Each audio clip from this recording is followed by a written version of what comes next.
Okey, Assalamualaikum warahmatullahi wabarakatuh kepada semua murid tahun 4 Jaya. Okey, Alhamdulillah hari ini kita dapat bersama lagi untuk PDPR kita yang ketiga. Okey, hari ini kita sambung lagi tentang tajuk pernafasan manusia yang telah pun kita pelajari pada minggu lepas. Okey, tapi sebelum tu seperti yang dijanjikan, okey, pada minggu lepas. Okey, jadi pada minggu lepas seramai 28 orang murid telah pun menyertai PDPR kita dan meningkat daripada minggu sebelumnya. Tahniah, Alhamdulillah, terima kasih saya ucapkan kepada kamu dan juga kepada ibu bapa kamu. Okey, kalau minggu lepas bilangannya adalah seramai 25, minggu sebelumnya minggu sebelumnya seramai 25 orang dan minggu lepas telah meningkat kepada 28 orang.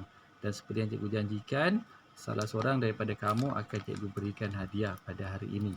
Jadi ini adalah senai kamu yang telah mengikuti PDPR cikgu dan telah pun cikgu berikan nombor. Jadi kita tengok untuk minggu ini. Okey, siapa yang akan kita pilih? Okey, adakah nombor 26 ataupun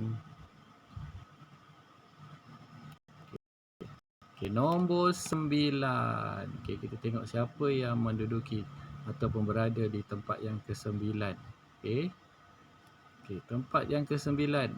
Okey. Muhammad Thaqif Haras bin Azlan. Okey, Muhammad Thaqif Haras bin Azlan. Jadi tahniah kepada Thaqif dan hadiahnya adalah berupa satu set pensel alat tulis. Okey, satu set alat tulis sama kotaknya, jadi bolehlah diambil nanti hadiah ni di pondok pengawal sekolah kita. Okey, jadi pada ini kita akan pelajari beberapa lagi perkara tentang pernafasan manusia. Okey, iaitu yang pertama menyatakan maksud kadar pernafasan. Okey, menyatakan 3 peringkat kadar pernafasan. Yang keempat menyatakan kaitan antara jenis aktiviti dengan kadar pernafasan. Okey, jadi itu objektif yang kita nak capai pada hari ini. Okey, jadi untuk yang objektif kita yang pertama, untuk menyatakan maksud kadar pernafasan, kita ulang kaji balik. Okey, yang telah pun kita pelajari pada minggu lepas. Jadi bila bernafas, cuba buat macam cikgu. Okey, letakkan tangan di atas dada belah kanan kamu dan cuba kamu tarik nafas. Dan kita hembus. Okey, apakah yang dapat kita perhatikan? Okey. Okey, apa yang dapat kita perhatikan? Jadi semasa kita menarik nafas, okey, keadaan dada kita akan apa? Tadi bila kita dah buat tadi macam mana jadinya? Okey. Bila kita menarik nafas, keadaan dada kita ataupun semasa kita menarik nafas, kita akan menyedut lebih banyak gas oksigen. Ini yang kita dah belajar pada minggu lepas. Okey. Dan bagaimana keadaan dada kita? Okey. Okey, dada kita akan rasa menaik tadi kan. Okey, bila kita tarik nafas, dada kita akan menaik. Terasa tangan kita naik. Jangan letak dekat kiri. Kalau kiri nanti kita rasa dup. Itu jantung kita. Ini kita nak bila kita bernafas, kita akan rasa menaik. Dan apabila kita menghembus nafas, kita lepaskan nafas. Okey. Okey, gas apa yang keluar? Okey, lebih banyak gas karbon dioksida yang akan kita keluarkan. Betul tak? Okey, ini yang kita dah belajar minggu lepas. Dan bagaimana keadaan dada kita semasa kita melepaskan nafas atau menghembus nafas, dada kita akan menurun sebab udara kita pun telah pun kita lepaskan. Betul tak?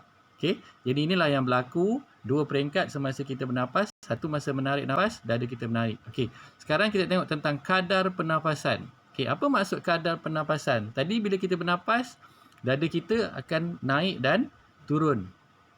Jadi kadar pernafasan ialah berdasarkan pemerhatian kita, kita rasa tangan kita tadi, dada kita naik dan turun tadi. Kadar pernafasan boleh dimaksudkan sebagai bilangan pergerakan dada kita bergerak. Bergerak macam mana?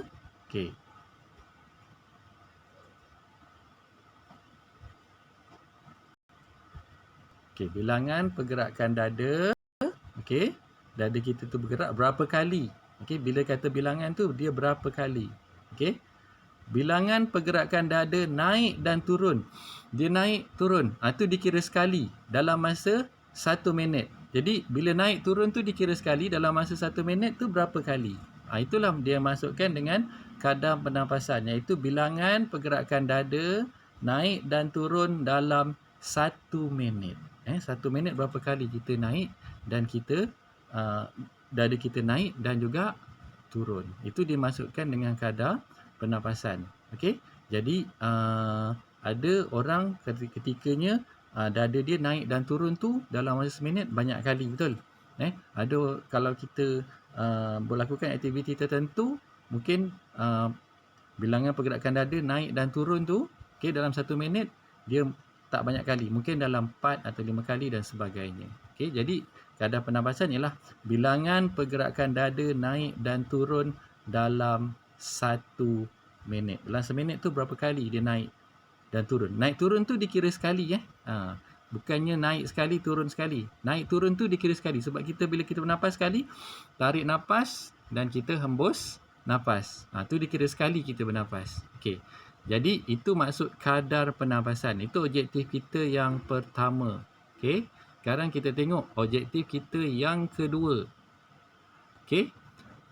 Menyatakan 3 peringkat kadar pernafasan.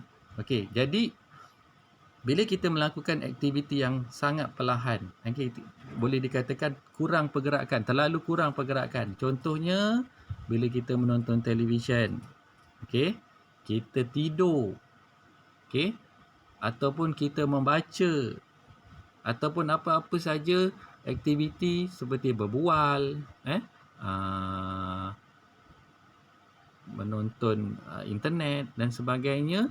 Kita tak ada banyak pergerakan di situ, jadi kadar pernafasan kita adalah rendah. Maksudnya dalam seminit tu kita bernafas tak banyak kali. Kita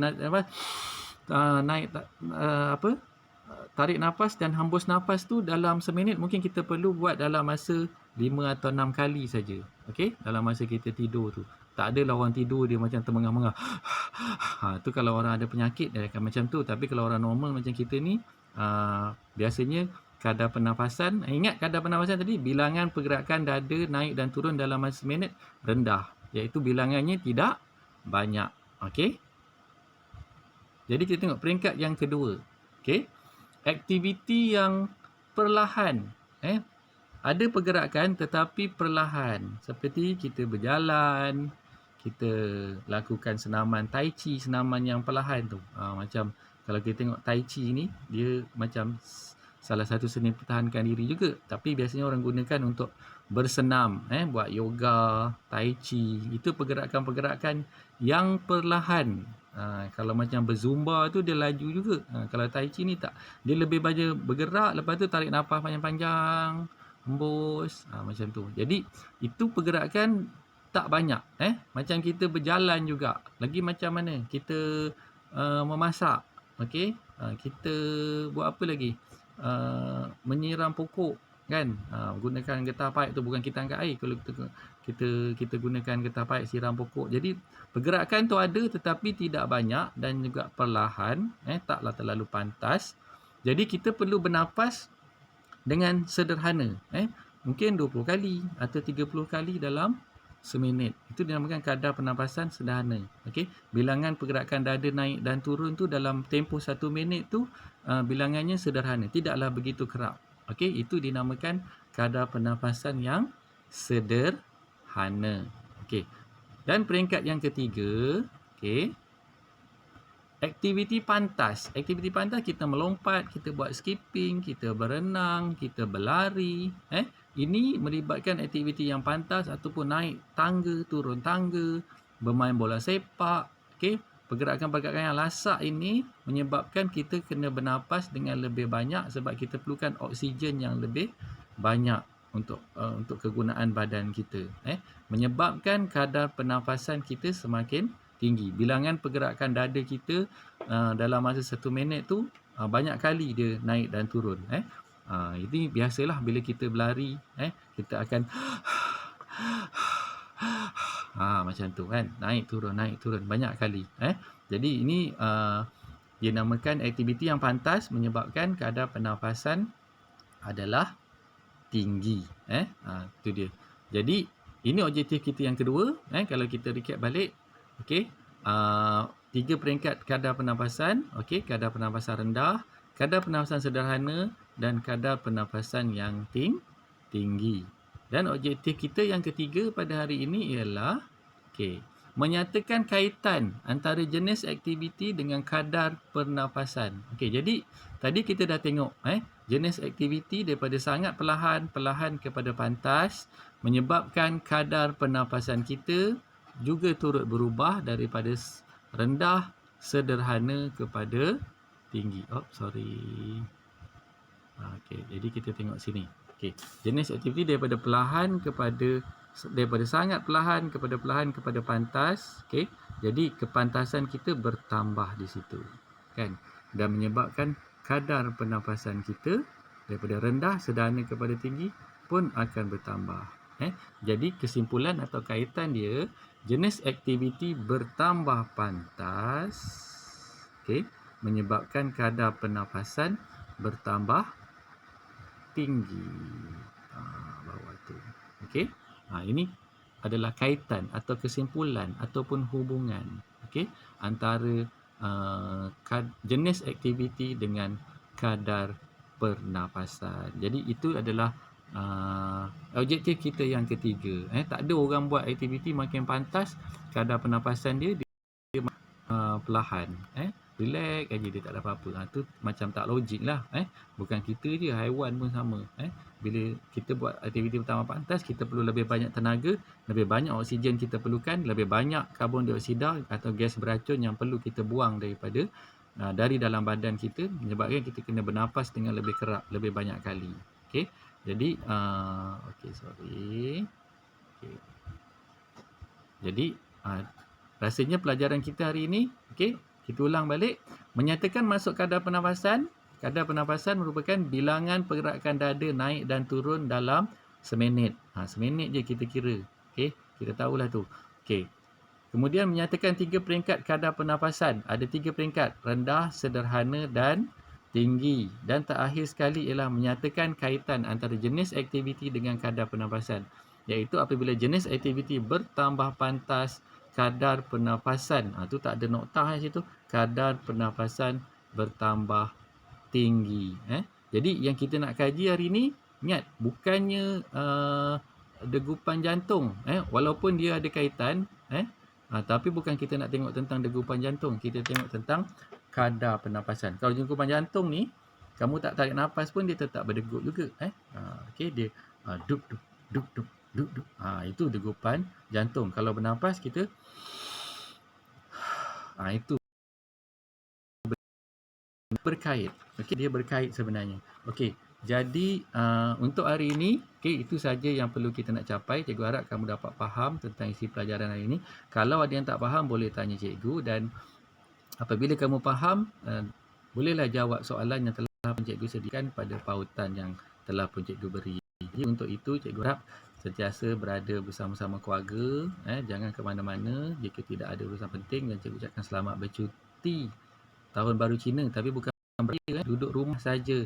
Siapkanlah mana-mana kerja sekolah dan tolonglah ibu bapa buat perkara-perkara yang berfaedah. Jadi untuk itu, kita jumpa lagi pada PDPR. Dan kalau nak hadiah, tolong jawab lagi soalan-soalan cikgu pada minggu ini. Minggu depan cikgu pilih lagi seorang. Jadi sekian saja. Semoga kamu sentiasa menjaga kesihatan dan keselamatan diri. Assalamualaikum warahmatullahi wabarakatuh. Dan bye-bye.